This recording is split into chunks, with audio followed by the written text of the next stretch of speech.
Okay, great. Thanks, Renee. Good morning, good afternoon, and good evening to everyone. My name is Alex Miller, and I'll be presenting for the Shelter and Settlements team at BHA USAID today. I have colleagues here today who will be, and myself, answering questions after this presentation. But for the next 45 minutes, it's really an opportunity for an appreciation towards the cluster partners and us to get to know each other and really share USAID and BHA's plans and really understanding of how we can work together. So again, my name is Alex Miller, and the next slide, please, Chris. So today we have the opportunity, again, to understand that BHA is new.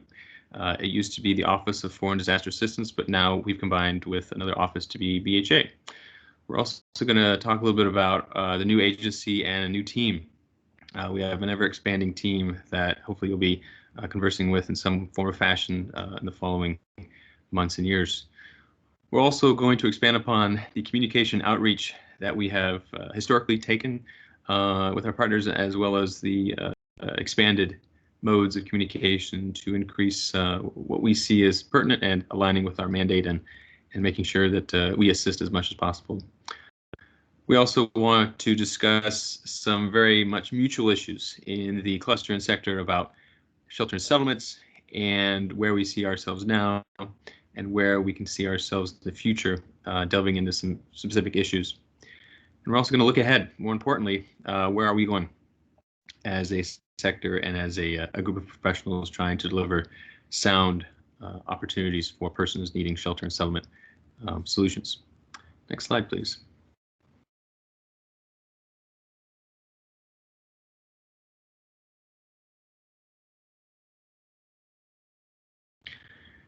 So I had the opportunity to briefly explain what the Bureau of Humanitarian Assistance is, its mandate, and why it was created. As you can see, the mission of BHA has not changed much from the Office of Foreign Disaster Assistance. We still maintain the concentration on saving lives, alleviating human suffering, reducing the impact of disasters by helping people in need become more self-reliant. Excuse me. And we were created last year. We merged with the Offices of Food for Peace, and as you know, there's some feedback. And Food for Peace has traditionally been a carrier and deliverer of food, but they do have expertise in other sectors, livelihoods, markets, protection, and WASH. And so with this more robust partnership, we have seen the opportunities to expand our delivery mechanisms, our proposal guidelines, emergency proposal guidelines, and we also still maintain a strong and robust shelter and settlements team. Food for Peace did not have a corresponding team that concentrated on shelter and settlements, so we still are the driving force in emergency response for shelter and settlements in USAID. We also try to maintain a strong, cohesive link to many other parts of the agency. And because of this merge, you'll see that reviews are more extensive, and we're trying to lessen the, so to speak, bureaucratic pressures of sometimes a big agency can do on our partners. So bear with us and do look for coming newsletters, coming proposal guideline review editions in the coming years. Next slide, please. So I'd like to introduce some new faces, well, faces and names, mostly names. We don't have some of them here today, but I'm Alex Miller, the acting team lead. Of course, you know Chuck Setchell, the senior Shelter and Settlements advisor. We also have Earl Kessler, Shelter and Settlements advisor, who's been with us for more than a year now. And he was a primary advisor for housing in the urban sector for USAID. And we have also Travis Betts. He's primarily health advisor, but works with us in shelter and settlement related items, particularly NFIs and health. And we also have Frances First. She's been with the agency for some time, and she's a great addition to a lot of reviews as well as technical input. We also have Poiman Wong. She's been quite extensive with the agency as well. a lot of Middle East experience and an urban planning background. And some of you know Brett Burkhardt, our awards manager, and thank you, Chris Lopez, our program assistant, for helping me present today.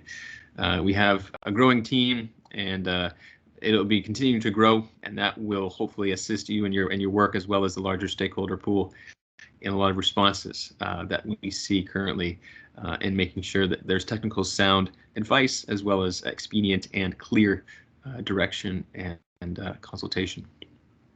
Next slide, please. So again, with communication and outreach, many of you know since 2017, we've tried to be more specific with such things as common comments. But we also have enlarged that to sector updates. Our new, right now internal, but will be external BHA SNS newsletter, focusing on the pertinent matters at hand. Some of the specifics, such as coverage, common language, multi-sectoral, the push for settlements approach. How do we better communicate to you and the partner, as well as other stakeholders that aren't partners but that play an influential role in the delivery of shelter and settlements? We have the 2020-2021 emergency guidelines, which has not been significantly revised from the earlier edition of shelter and settlements, but you will find several other sectors that have been added as well as expanded upon, and do look out for a coming edition in about a year, maybe 2 years, depending on how things are worked out with other sectors. We also have, the delivery of really pushing our message to other events, world events, such as World Habitat Day. We wanted to make sure that there was a part in humanitarian assistance in World Habitat Day, and that there's definitely a link between habitat, shelter, and settlements, as well as the bigger developmental stakeholder and activities. We also are continuing to develop, refine, edit, and deliver guidance papers.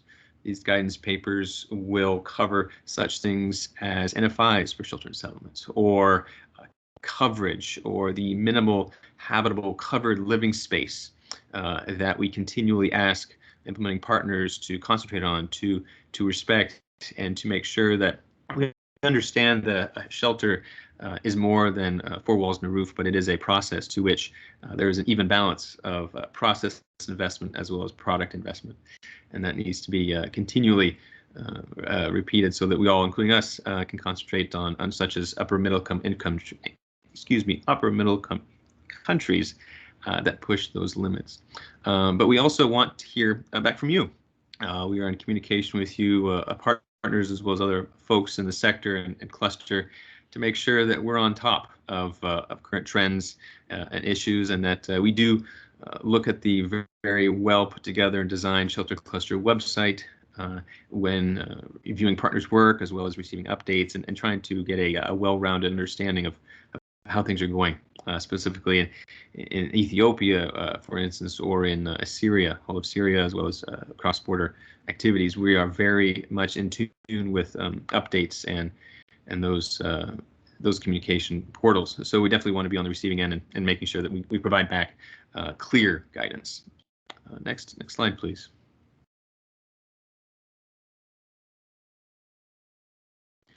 So here's the kind of the meat of the presentation and how we want to deliver some of the bigger issues that are at hand with how we as a donor review project proposals, as well as what we think is the underlying trend that we as a donor feel need some attention as well as collaboration within the sector. As you all know, the Sphere Guidelines is a paramount foundational pillar of our guidance. We have this metric of 3.5 square meters from a very historical point of view, but also something to deliver to our sector counterparts in communicating what is a quality space. Of course, it is very hard to put it in a number, but if we can put it in a number, we can definitely expand upon it and say that if we can get at least this amount of space that's covered and a living space and habitable, then we're starting off somewhere tangible. and it's still important. We still find that there is a discrepancy in what that might entail, what that means, and we still push for it. We still feel it is a very valuable metric, and it needs to be reminded sometimes. So again, the SPHERE guidelines is very much important to our guidance. It's worded into our proposal guidelines, and that we find it as a checklist, a small one though, ever for the basics and proposal reviews. And that really goes back to the common comments that can be found on our USAID website, that can be provided in a link afterwards if others would like to see it. We also want to really discuss the coverage of need, programmatic to technical. We are seeing an ever-growing scale of shelter and settlements in the world, and we see that the coverage really needs to be focused on, and how are we covering those needs? Are we covering them through family NFIs? Are we covering them through other means and mechanisms, shelter or rent or other systems where we're trying to meet the need as many as possible? And it's very important to look at this as a conversation starter and really a pressing need from us as a donor, and say, when you have such a great need, millions, and how can we best spread that need to provide the minimum product, but really invest in the process? We can see that in Syria, in northwest Syria. We can see that definitely in Ethiopia. And we can see that in the ever-growing urban interventions where the need is quite great. Our funding, it may be limited, often is. And so how do we push that coverage? How do we make sure that the most vulnerable can get what they need to start that process, or at least stay above the waterline, so to speak, and stay alive? We continually ask ourselves, our sector counterparts, as well as the partners, some of you, how can we push that programmatic limit so that as many people can get what they need to stand up? And we definitely welcome conversations after this presentation to explore that. We definitely, myself and Chuck and others who are on will definitely feel free to elaborate more on it. But I think it's a pressing need that we need to really delve into, and how we can best all serve the greater need of those who we see every day in the field. And then again, this is an introduction to a larger conversation. So the third point, we definitely want to go back to the minimal habitable coverage space, and how paint and plaster and some of those cosmetic attributions to shelter really aren't, so to speak, life-saving. We want to be clear. We want to be transparent in that, if we had a greater amount of resources, sure, those would be welcome, but we're very limited in resources, and we're really looking at meeting those who are really struggling, sometimes to stay alive, to be protected, to find clean water, air, and a safe place to sleep. And so when we see considerable amounts of investments, be them comparatively maybe small, but when they add up, they can definitely take away from others who cannot get, because that small amount of paint added up, or that small amount of cosmetic plaster added up to a significant portion where they really couldn't get. We see this an ever-growing trend on what we feel, or what others feel is pertinent towards habitable, pertinent towards what's comfortable. And again, as a donor, as a humanitarian emergency response agency, implementing partners and us really, have to focus on the life-saving attributes of shelter and settlements, and the need for covering the basics so that as many can get it. If we continue to blur the line between minimal and life-saving, then we are veering into not as meeting the needs, and really possibly going into areas that we have really lost opportunities again. And so, I'm going to save some time to discuss this. I know there's feedback, and we definitely want to save some opportunity for conversation about this. And this is a great opportunity, especially on this platform, to go through this issue and see where we can find a way forward. We also want to talk about the greater discussion around humanitarian assistance. As everyone, most folks know, we have a mandate. We are a mandated donor, and even though we have many donors in the cluster, we still have to pertain to what we can do and cannot do. And this means that we are constantly concentrating on the emergency response measures, the emergency response area of humanitarian shelter and settlements. And what does that mean technically? It means that we can't really delve into, with investment, those long-term recovery, those developmental processes, whether they be infrastructure, reconstruction, whether it can be developmental policy making. We really have to concentrate on providing top of the quality, top of the line emergency response practices, activities, and strategies.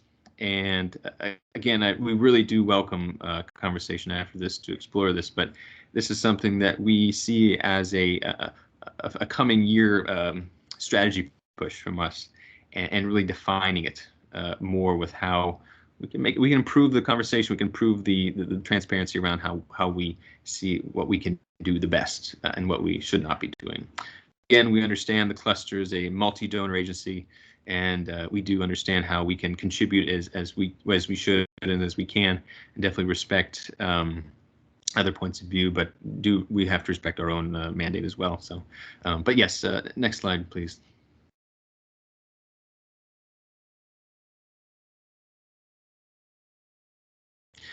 And so looking ahead, we have existing award with the shelter cluster, and we have with their guidance revived the donor consultation group.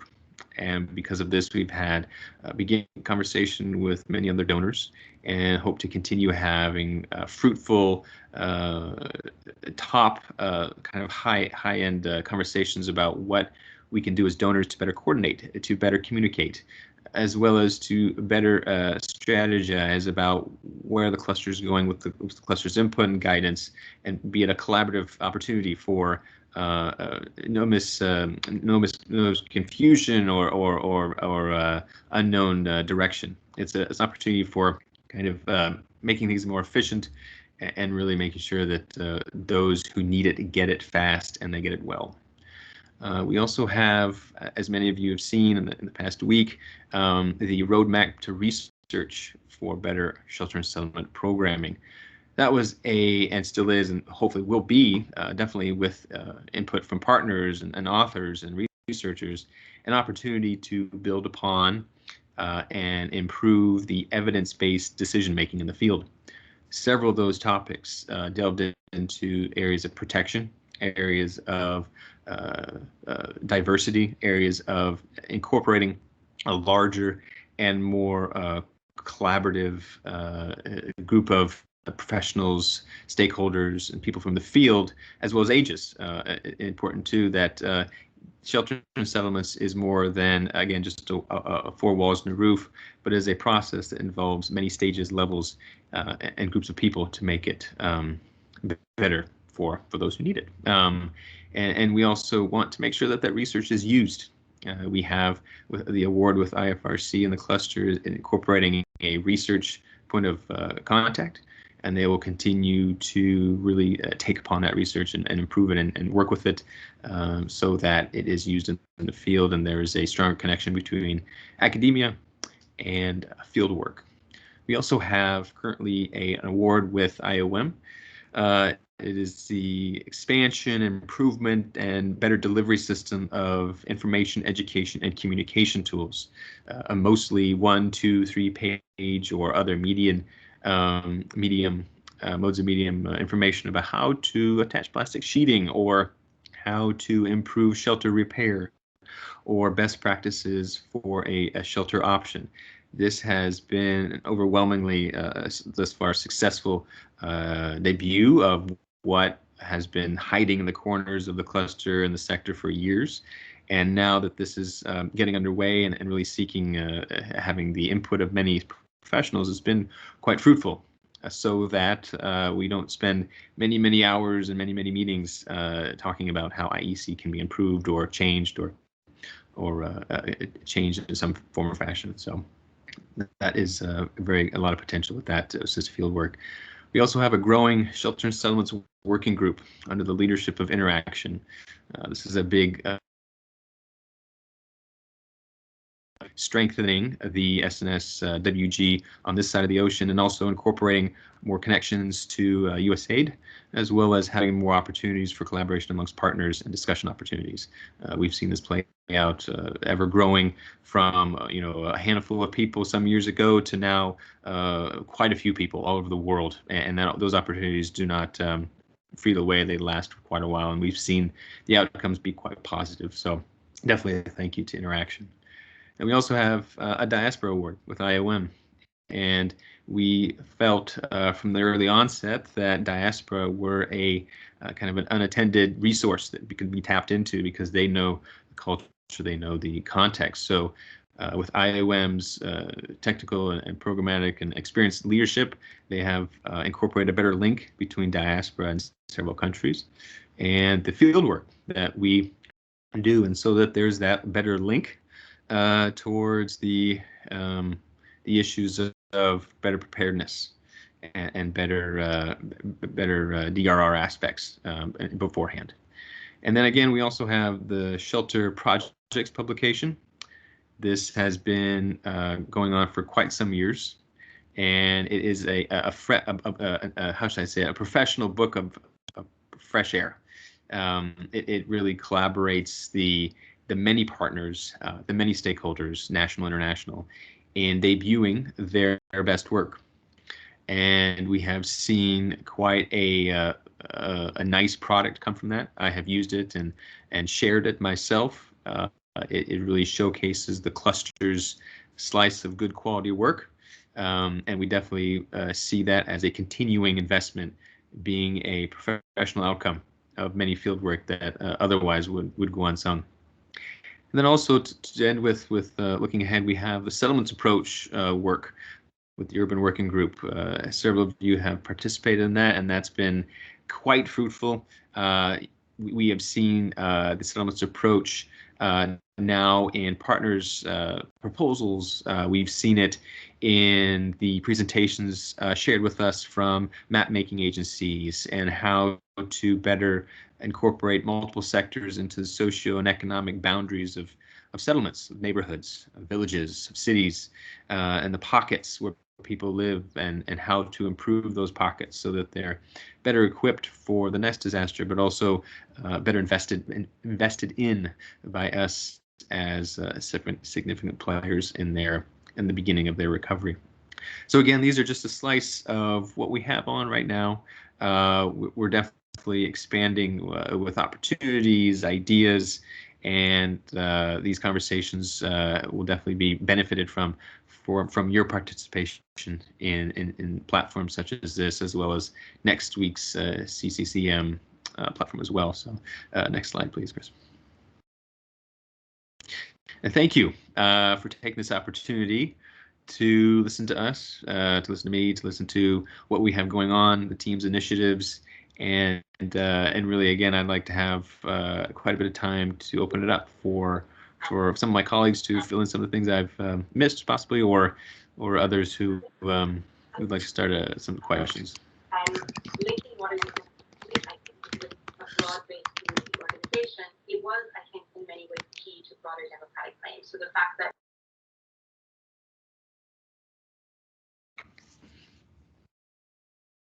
again, I can start a conversation, or others can definitely jump in and take this opportunity to ask us directly some things that deserve some attention.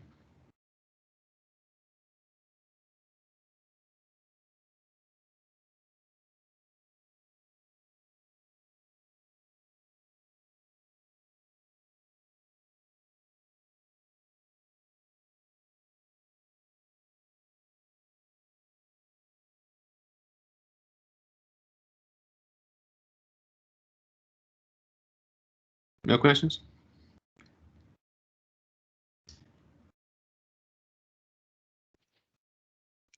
Hi, Alex. Maybe I can jump in and just more of a reflection, really not really necessarily a very my thoughts may not be fully developed, but so this is Gustavo with me there.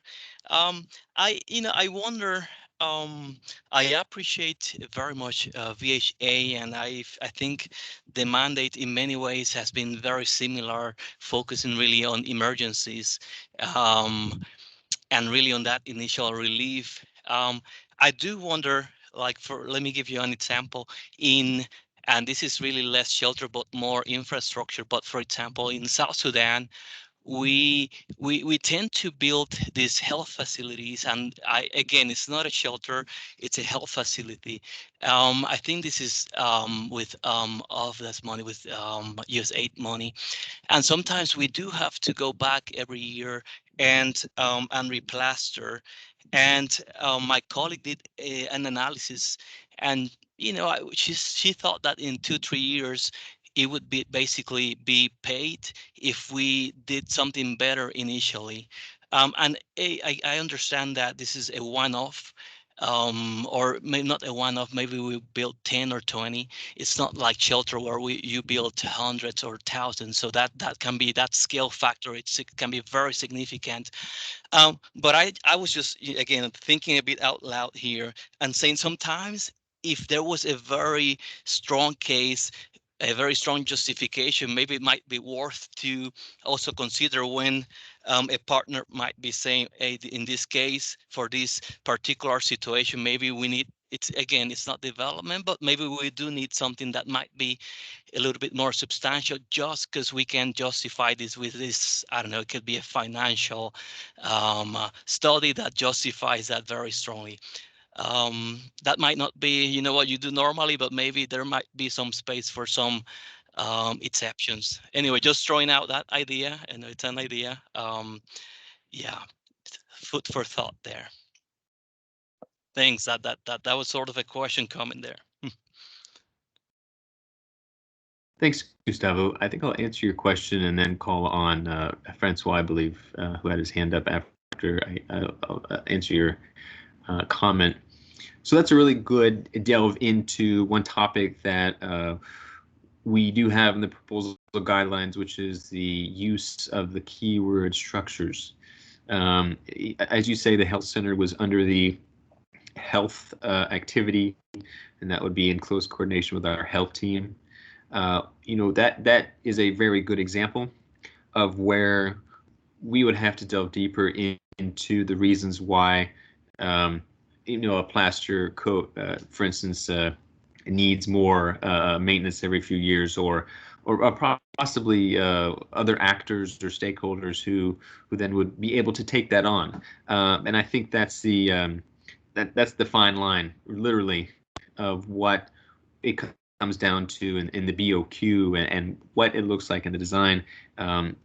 Is it an opportunity for investment, or is it an opportunity for an investment to take away from other opportunities? And this is where the design of the healthcare facility is very important.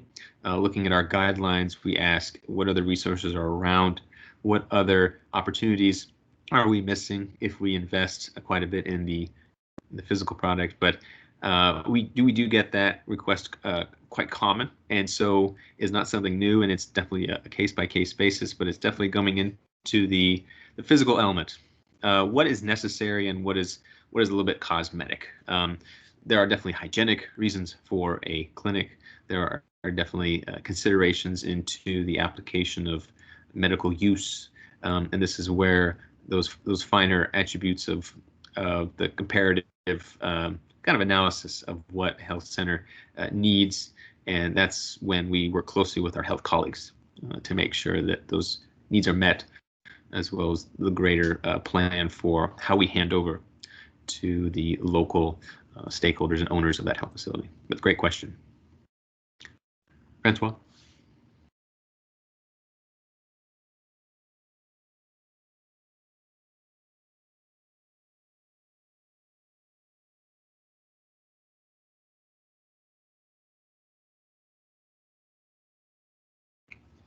Miriam? Thank you. Thank you so much, Alex, for the presentation, and thank you for being open for this discussion. I think it's important to reflect also to be consistent of what we are talking on different forums. So yes, I think we recognize that being affected by disaster or being forced to flee has an immediate impact with the loss of protection against the elements and against other threats to health, including mental health and well-being. And as you mentioned, in this context, as humanitarians, we absolutely see the immediate emergency, providing emergency shelter as life-saving as our priority in our mandate. There is absolutely no disagreement on that. Now, we also, as I understand, the mandate is to help people cope and recover. And we understand that the process has a lot to do with that, how we deliver assistance, how do we deliver shelter assistance, what we include in the shelter. And we are seeing very clear connections with some components of a house with mental health and the capacity to recover. So we might not expect or include paint or plaster in the first weeks and months of an assistant, but we know that recovery takes time. And we want to do this assistance in a process where beneficiaries can engage in the aesthetic improvement of the dwelling. And sometimes we can also consider including some components that might be considered aesthetic. And this is the one nuance, like the thing that we can probably continue to reflect on. There is a difference between what it might be aesthetic and what might be cosmetic. I think cosmetic might be considered maybe something that is only superficial, something that it is appearance or that doesn't really has enough substance. As aesthetic is the characteristics that are concerns with beauty, yes, with the appreciation of something that might be considered beautiful, but also there is a deeper understanding there, and it is because it is connected with the expression of cultural identity, a sense of belonging, and which is lost, like privacy and cultural identity are lost at the same moment that you also lose the protection of the elements. And whenever we can integrate these components that are might be very, very, very different from country to country, to culture to culture, is that we are contributing to this coping. So in this kind of discussions where we explore is paint a luxury or not? Well, definitely, as with every single item in our BOQs, we need to avoid any waste whatsoever. But if we continue we expand our mandate to say that mental health is not luxury, or the investment to support recovery are not luxury, with that framework, with that understanding, we might see that in some contexts, we very much can advocate and expect to integrate these components into a shelter response. Thank you. Over.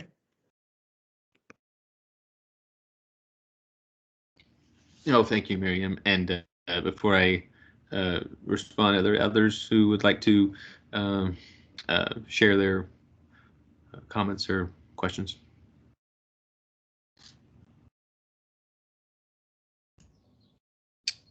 Yeah, hi Alex, can you hear me? It's Francois here. Yes. Yes. Thanks for your presentation. Just a quick question. Yeah, when we're talking about urbanization of the humanitarian response, I guess you're familiar with that term. We're not sure who's going to take the lead doing this. I was wondering if you had, in terms of clusters, I was wondering if you had kind of an appetite within BHA to have the shelter cluster play a role, and how BHA is actually supporting this in helping out to not only support settlement, which is and shelter, but also look, even though it's not saving lives right away, but looking at how do you guys can support the urbanization of the humanitarian response? Great question. Before I delve into that, I just want to also respond to Miriam's response about paint and plaster and the aesthetic on top of the cosmetic additions of shelter. I think the important kind of cost comparative and value comparative outputs that we as a donor continually see being requested of us is that when we see this incredible amount of need, sometimes having a coverage of 20 or 30, maybe being high 30%, sometimes is actually quite, excuse me, it's often quite lower than that. And so when we see this sheer shortfall of resources being able to cover much at all, we really try to maintain those value savings so that others can partake in the very minimal, so that they can have later the opportunity to invest in those aesthetics, to invest in those cosmetic additions. And I also I just saw Lee Mullaney on, so I definitely welcome our friend Lee to partake in the conversation. But I feel it's very, it is an opportunity for people to gain that mental health back.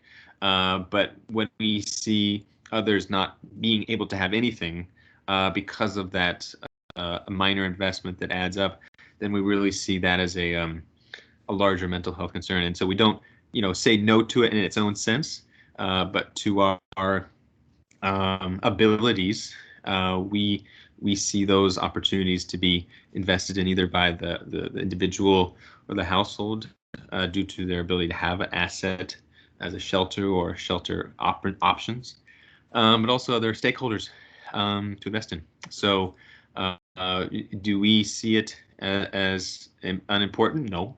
But do we see it in the ability for us to invest in at this point? No. So we try to coordinate as best we can and work with other donors and stakeholders in that opportunity. And hopefully the occupant can have the ability to invest in it themselves. So with Francois' request for, or a question for urbanization, we, possibly, in Ethiopia, we have seen that urbanization has just really become quite fast. It's a very fast urbanization. And another example is where we see urbanization going back into areas such as Syria. We really start to lean on the settlements approach. We start to lean on the urbanization in the settlement form and really paring it down to those sharp social and economic distinctions that can be easily worked with. And I know others would like to speak as well, so I'll open up the platform, but I believe Sue raised her hand and then Louise. Hi, thank you. I just wanted to echo what Miriam said, and obviously I've just heard your response as well. I wondered if I work for the self-recovery from Humanitarian Crisis Research Group, and I just wondered what your thoughts were about the self-recovery approach, which again is looking to sort of the longer term recovery and is also aiming to effectively support that larger percentage of people that you just referred to that don't currently get any support. So I wondered what your thoughts were around funding that self-recovery approach. Thank you.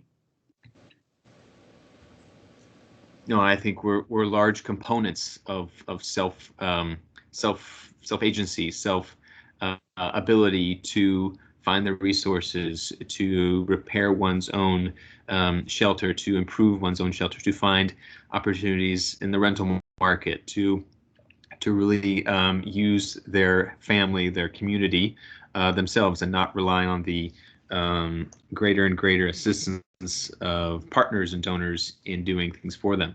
Sometimes that's not the case, where they're highly vulnerable, and we understand that, and we're always pushing for those more vulnerable to get this assistance first. And that, a lot of times we we want that self-recovery to come out as soon as possible. And it starts right off the bat, as we know, after disasters, and we're trying to facilitate that in a very technically sound and intelligent way so that multiple sectors can invest and have a great outcome. But comparative with non-self-recovery, such as contractor-based or continual in kind, I think it's far more preferable to have self-recovery. Chuck. Hi, this is Chuck Setchell. Hopefully you can hear me. A couple of things. The issue of urbanization. One of the, I think, silver linings of the growing concentration of displaced populations in urban spaces is that it compels us as humanitarian practitioners to think beyond the camp, beyond the site. That used to be a go-to option years ago, but that's primarily a rural phenomenon. It's very hard to build camps in cities, as all of you, I think, have become aware over time.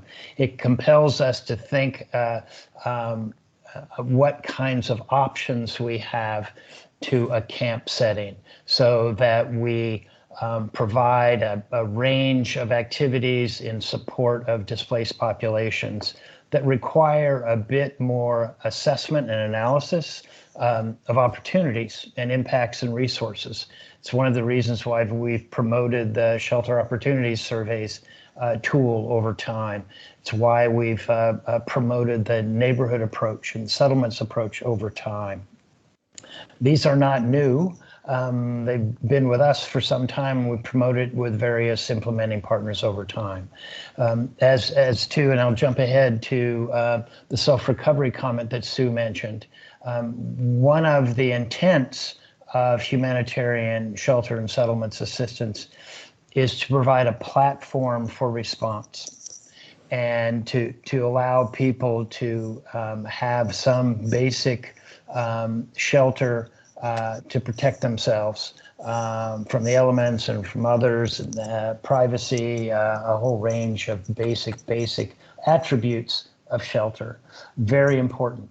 Self-recovery can build upon that platform, and we hope that it does, and I think it's very important to do so.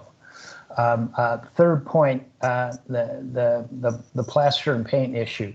I just reviewed a proposal, and it's emblematic of the discourse. Paint was 55% of the BOQ cost, the budget for a particular structure. That's not uncommon. We cut that dramatically because we feel that it's not part of the humanitarian portfolio to promote significant investments in kind of non-urgent, non-emergency inputs. Clearly, a health center is different than a shelter, as was identified. Still, we need to be thinking in terms of what is the minimally adequate level of response given the level of need that we're addressing. We take particular interest and concern in protection facilities, health facilities. Travis Betts, our advisor, one of our advisors on our team, is actually a medical doctor and a master's in public health, a public health official, and integrates well into both the health and the shelter and settlements team here at BHA. So we're very cognizant, he's very sensitive to these issues. We also believe that it's incredibly important to be thinking how we can facilitate the follow-on, how we can facilitate these larger investments in reconstruction by, again, establishing a platform for humanitarian assistance in shelter and other facilities. Over.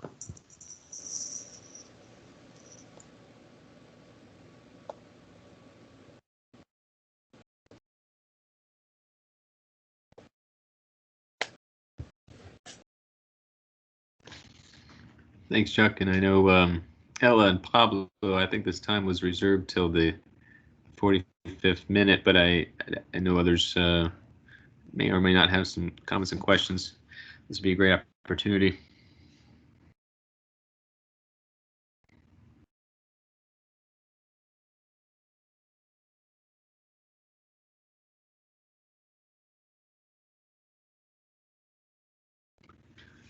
If there are none, I would like to. Yes. Oh, Miriam, go ahead. Sorry.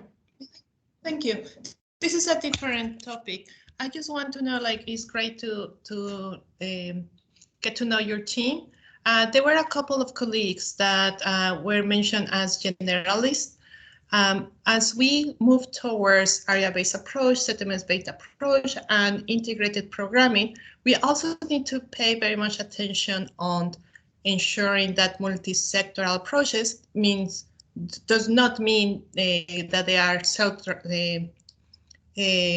sectoral neutral. We still need the technical capacity, and you have very strong capacity right now there.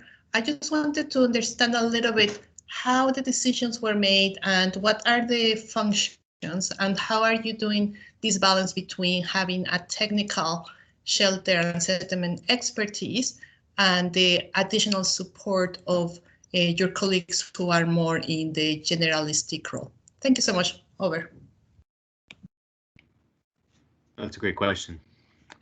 We do have a team that I wish I could spend quite a bit more time in discussing and having on the presentation and having them tell more about themselves. And hopefully in the coming months they'll be able to. But I'll just briefly summarize that they have backgrounds that are quite specific to shelter and settlements. We have one is that an engineer, one is an urban planner, one is a health advisor. So internally, we try to responsibly lead with strengths and knowing some historical relationships are there, as well as some of the multi-sectoral needs that perhaps we need more input from, such as health, such as the engineering aspect of decades of working in the field. And so we try to make sure that there's a cohesive voice, a cohesive strategy, and that we really use their talents as much as we can. And I think hopefully at the end of this presentation, you're able to jot down, and Chris, you might want to show it again, but it's the contact email for our team. And if you do have questions or if you want to further discuss that point or other points, we're happy to respond. And we really value that conversation and the kind of out of meeting chatter that is that helps define those things. But it's a great question, and we would never get too sidetracked or unfocused on the core principles of shelter and settlements. So I hope that answers your question.